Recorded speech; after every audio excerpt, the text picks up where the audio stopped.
Hey, it's Chime Time, and on this episode of Cooking Avenue, we're on a bit of a wine kick, so we are going to be reviewing Fonseca bin number 27 Porto. Now, Porto is a type of wine, and it is mixed with brandy. Now, I think brandy is from England, but correct me if I'm wrong, it could be made in Portugal, and I think these grapes that were used in this red wine were made in Portugal as well. Somewhere around the valley, as wine grows typically in valleys, outside of Portugal.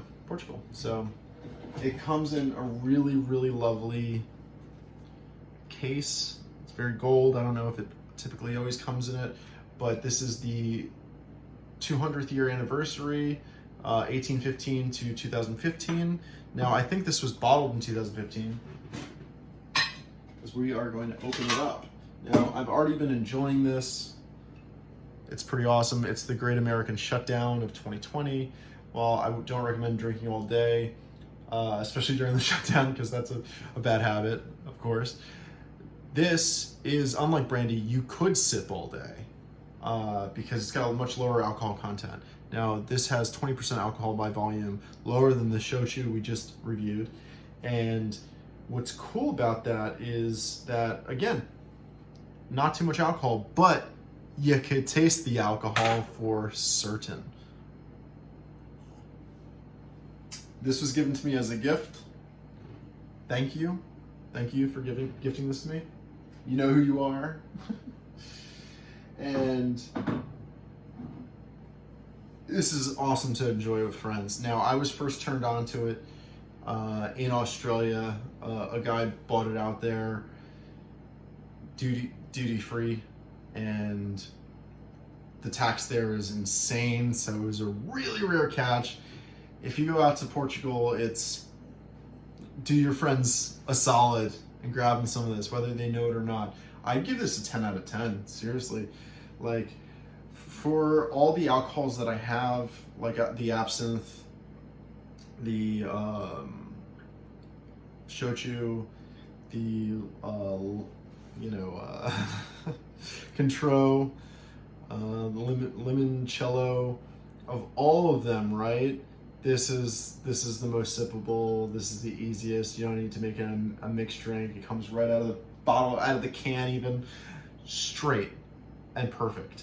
You know, this has been sitting for a little while, so the flavor profile that I'm going to describe to you next might be a bit different than something that was bottled and just opened not too long ago, or,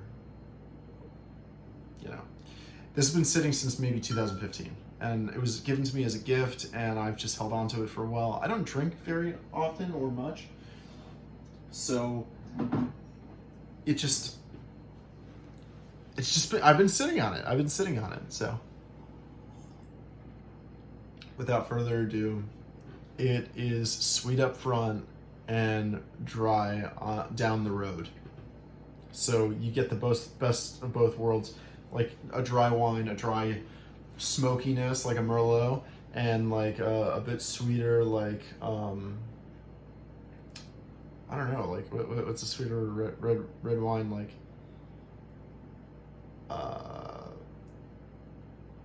Sauvignon, Cabernet Sauvignon, like, and a Merlot kind of, but you get the stronger nature of the brandy as well. And again, like, this is totally boss. If you like sipping your manly alcohol, I should hold it correctly. You know, red wine you want nice and warm.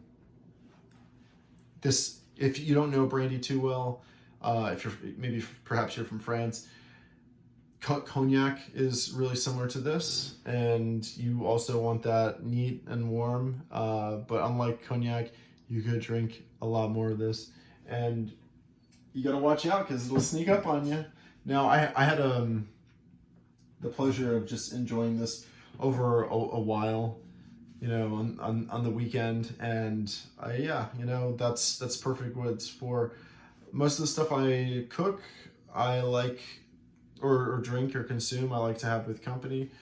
And I think that this will make you some friends for sure. So I'm Chime Time. This is my show, Cooking Avenue. Thank you so much for watching. Enjoy.